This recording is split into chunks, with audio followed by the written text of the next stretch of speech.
పశ్చిమ గోదావరి జిల్లా ఇరగవరం మండలం ఓగిడిలో 1,06,00,000 రూపాయల విలువైన అభివృద్ధి పనులను మంత్రులు Kollu Ravindra, Pithani Satyanarayana, ZP chairman Mullapudi Bapiraju, MLC Angara Rammohan Rao ప్రారంభించారు. ఓగిడి గ్రామంలో ఎన్టీఆర్ విగ్రహాన్ని ఎమ్మెల్యే ఆరిమిల్లి రాధాకృష్ణ ఆవిష్కరించారు. గుంటూరు జిల్లా చిలకలూరుపేట పట్టణం సిఆర్ కాలనీలో మద్యం దుకాణం ఏర్పాటుతో కాలనీ వాసులు ఆందోళన బాటపట్టారు. కాలనీకి చెందిన మహిళలు, పెద్దలు మద్యం దుకాణం తొలగించాలని నినాదాలు చేస్తూ మంత్రి ప్రత్తిపాటి పుల్లారావు ఇంటికి ర్యాలీగా వెళ్లారు. మంత్రి ఇంటి ముందు నిరసన తెలిపారు. తూర్పుగోదావరి జిల్లా తునిలో ఐటీ శాఖ దాడులు నిర్వహించింది.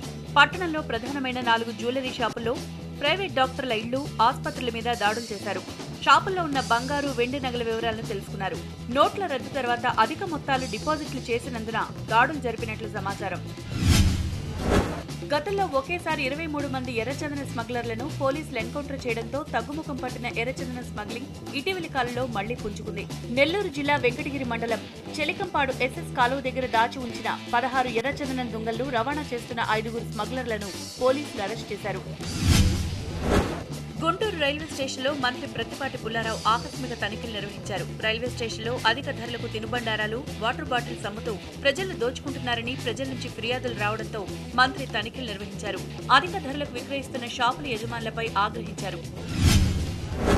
చైనా దురహంకారానికి నిరసనగా కడపలో స్విస్ట్ కళాశాల విద్యార్థులు ర్యాలీ చేపట్టారు. చైనా డౌన్ డౌన్ అంటూ నినాదాలు చేస్తూ ర్యాలీ నిర్వహించారు. అనంతరం 7 రోడ్ల కూడల దగ్గర చైనా ఉత్పత్తులను, చైనా ప్రధాని దిష్టిబొమ్మను దగ్ధం చేశారు. చైనా వస్తువులు బహిష్కరించాలని నినాదాలు చేశారు. విశాఖ ఎల్ఐసి కార్యాలయంలోకి కస్టమర్ల లోపలికొచ్చిన కొందరు వ్యక్తులు క్యాషియర్ దృష్టిని మరల్చి కౌంటర్లో ఉన్న 1,72,000 నగదును తీసుకుని జారుకున్నారు. క్యాష్ తక్కువగా ఉండడాన్ని గుర్తించిన సిబ్బంది పోలీసులకు ఫిర్యాదు చేశారు. పోలీసులు దొంగల కోసం వేట ప్రారంభించారు. జాతీయ పతాకం రూపకర్త పింగళ జయంతి వేడుకలు విశాఖలో ఘనంగా జరిగాయి. జగదాంబ సెంటర్లో 500 అడుగుల జాతీయ పతాకంతో విద్యార్థులు ప్రదర్శన నిర్వహించారు. స్వామి వివేకానంద స్వచ్ఛంద సంస్థ ఆధ్వర్యంలో ఈ కార్యక్రమం జరిగింది. విశాఖ జిల్లా కొయ్యూరు మండలం మఠం భీమవరం గ్రామానికి చెందిన 8 మంది మిలీషియా సభ్యులు ఏఎస్పీ రస్తోగి ఎదుట లొంగిపోయారు. అలాగే ముంచిగపుట్టు పోలీసులు ఎదుట బొడ్డపనస గ్రామానికి చెందిన 6 లొంగిపోయారు.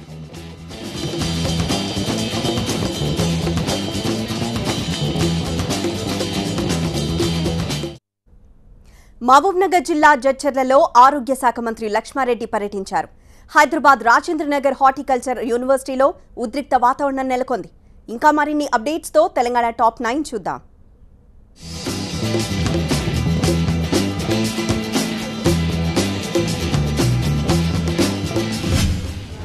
పెద్దపల్లి జిల్లా మంతరి నియోజకవర్గంలోని ముత్తార మండలంలో మానేరు వంతెనపై బ్రిడ్జికి మంత్రులు ఈటెల రాజేందర్, తుమ్మల నాగేశ్వరరావు శంకుస్థాపన చేశారు. ఈ కార్యక్రమంలో ఎమ్మెల్యే పుట్ట మధు, స్థానిక ప్రజాప్రతినిధులు పాల్గొన్నారు. ఈ సంవత్సరంలోనే ఖమ్మంపల్లి బ్రిడ్జి నిర్మిస్తామని తుమ్మల నాగేశ్వరరావు చెప్పారు. మహబూబ్ నగర్ జిల్లా జడ్చర్లలో ఆరోగ్య శాఖ మంత్రి లక్ష్మారెడ్డి పర్యటించారు. పట్టణంలోని రంగనాయక గుట్ట మీద జరుగుతున్న వాటర్ గ్రిడ్ పనులను పరిశీలించారు. గుట్టపై ఉన్న రంగనాథ స్వామిని దర్శించుకున్నారు. అనంతరం కొండ మీద శంఖం, చక్రం, నామాల నిర్మాణాలకు శంకుస్థాపన చేశారు. ఖమ్మం జిల్లా వైరా మండలం విప్పలమడక గ్రామంలో యాదవ్ కులస్తులకు గొర్రెల యూనిట్లను ఎమ్మెల్యే బానోతు మదన్ లాల్ పంపిణీ చేశారు. అనంతరం హరితహారంలో భాగంగా ప్రాథమిక పాఠశాలలో మొక్కలు నాటారు. యాదవ్ కులస్తులను అభివృద్ధి చేయాలన్న లక్ష్యంతోనే ముఖ్యమంత్రి గొర్రెల పంపిణీ పథకాన్ని ప్రవేశపెట్టారన్నారు.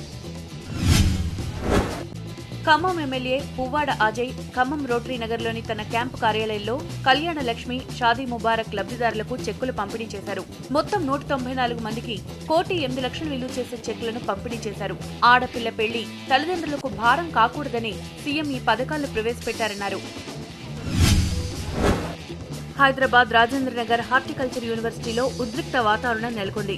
హెచ్ఓ, హెచ్ఈఓ పోస్టులను భర్తీ చేయాలంటూ గత నెల రోజులుగా విద్యార్థులు చేపట్టిన దీక్షను పోలీసులు భగ్నం చేశారు. విద్యార్థులకు సంఘీభావంగా టీడీపీ నాయకుడు అక్కడికి చేరుకోగా ఆయన అరెస్టు చేసి శంషాబాద్ పోలీస్ స్టేషన్కు తరలించారు. నిర్మల్ జిల్లా కేంద్రంలో ఫుడ్ ఇన్స్పెక్టర్ స్థానిక దుకాణాలతో తనిఖీలు నిర్వహించారు. తనిఖీల్లో భాగంగా స్థానిక బస్టాండ్ సమీపంలోని నూనె దుకాణంలో వంట నూనెల శాంపిల్స్ సేకరించారు. ల్యాబ్ టెస్ట్ పూర్తయిన అనంతరం నూనెలో కల్తీ ఉన్నట్టు తేలితే చట్టపరమైన చర్యలు తీసుకుంటామని ఫుడ్ ఇన్స్పెక్టర్ తెలిపారు. భద్రాద్రి కొత్తగూడెం జిల్లా ఇల్లందులో పోలీసులు వాహనాలు తనిఖీ చేస్తుండగా ఒక వాహనంలో అక్రమంగా తరలిస్తున్న 30 క్వింటాళ్ల రేషన్ బియ్యం కనిపించాయి. వాహనం డ్రైవర్ను అదుపులోకి తీసుకుని విచారణ జరపగా తాను అనేక సార్లు ఇలా రవాణా చేసినట్టు వెల్లడించాడు. ప్రధాన నిందితుడు తప్పించుకున్నాడు. కూకట్పల్లిలోని అవినాష్ కాలేజ్ ఆఫ్ కామర్స్ విద్యార్థులు తెలంగాణ జాగృతి ఆధ్వర్యంలో హెల్మెట్ అవగాహన ర్యాలీ నిర్వహించారు. ఈ కార్యక్రమంలో మేడ్చల్ జిల్లా రీజనల్ ట్రాన్స్పోర్ట్ ఆఫీసర్ శ్రీనివాస్ పాల్గొన్నారు. ఎంపీ కవిత ఇచ్చిన పిలుపు మేరకు తాము ర్యాలీ నిర్వహించామని నిర్వాహకులు తెలిపారు. భద్రాచలం శ్రీ సీతారామచంద్రస్వామి దేవస్థానంలో గురువారం నుంచి జరిగే పవిత్రోత్సవాల వేడుకలకు బుధవారం నాడు అంకురార్పణ చేశారు. ఆలయ అర్చకులు పవిత్ర గోదావరి జలాల తీర్థ బిందెలను మంగళ వాయిద్యాలతో ఆలయానికి తీసుకొచ్చారు. ఏడాది పాటు పూజలో జరిగిన లోపాలకు ప్రాయశ్చిత్తంగా పవిత్రోత్సవాలు నిర్వహిస్తారు.